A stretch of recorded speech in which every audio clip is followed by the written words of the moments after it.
101 minutes is entirely too long to spend on elliptical in one session. Only an idiot would do that.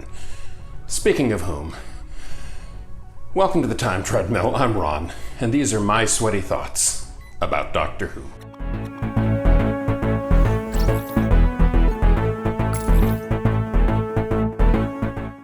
You know, it's funny how serendipity works. I did not in any way plan to spend the last day of 2020 watching the 20th anniversary special for Doctor Who. But here we are, the 20th in 2020. And of course, it's an extreme understatement to say that 2020 has been a hell of a year. And I am honestly grateful to have come through it as unscathed as I have, which is not to say that my family has not been affected. I lost my mother this year. My son lost his maternal grandfather this year.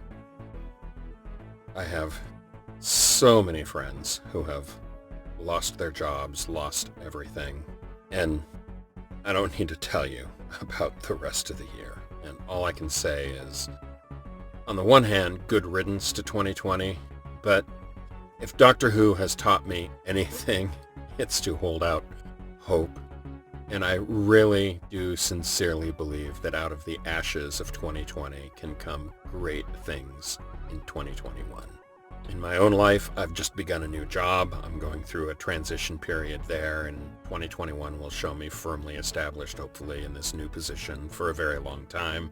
This Time Treadmill Sweaty Thoughts project has been a remarkable undertaking for me. And well, it certainly hasn't been a huge success in terms of fitness and weight loss.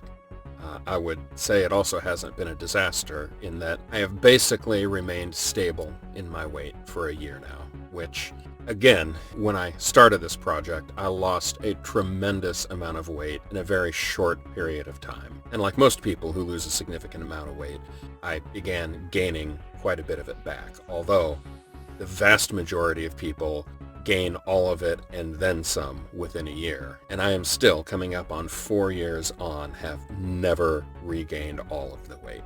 Now, would I like to be back down at my lowest number? Sure, I guess. But honestly, a lot of that is striking a balance and finding how I want to live my life and where I'm comfortable at. And frankly, I'm fairly comfortable with where I'm at.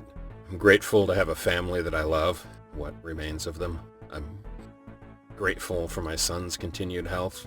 I'm grateful for the friends that I've made through this project and through other projects. And I'm excited about what the future holds, and especially once the world begins to wake up.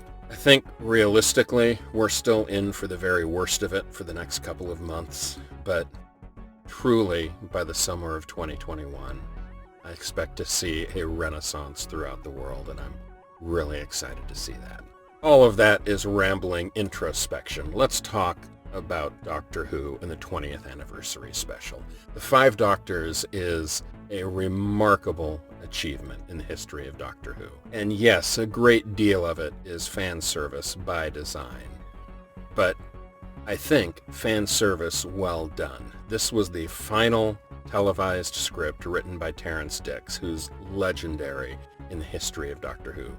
And he was given an impossible task to bring together all of the incarnations of the Doctor and as many companions and villains as possible over the course of one 90-minute special. And somehow he manages to pull it off with a script that remains largely coherent through the whole thing.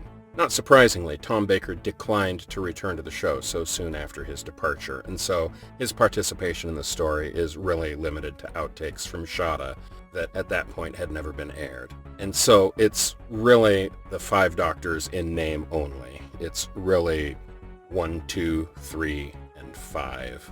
And those 4 Doctors don't actually come together on screen until literally the 90th minute of a 100-minute story. But that's as it should be, and along the way, there are appearances by the Daleks, Cybermen, Yeti, the Master is a major player, internal politics on Gallifrey play heavily into the story. There is so much interwoven together. And then to bring back Carole Ann Ford as Susan, it was a delight to see her on screen again. And of course, it's always fantastic to see Sarah Jane Smith and the Brigadier on screen again. So that was a welcome treat. And then with cameo appearances by Mike Yates and Zoe and Jamie, and of course K9, even Bessie was on screen for a while. This was, as I say, a fan service packed story, but given enough space to breathe and make it all work. And the underlying plot, bringing back Rassilon, one-ups the 10th anniversary with Omega, and really sets the stage for many things that happen in the modern era of the show.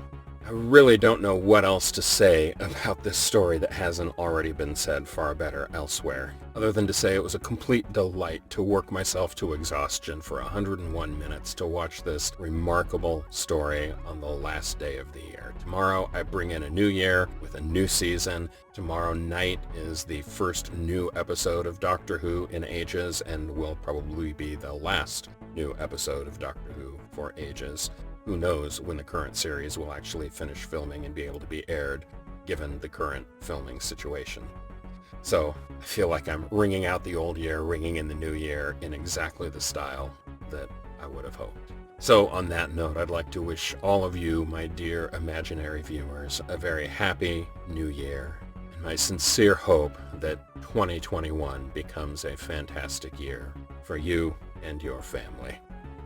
I'll see you next year.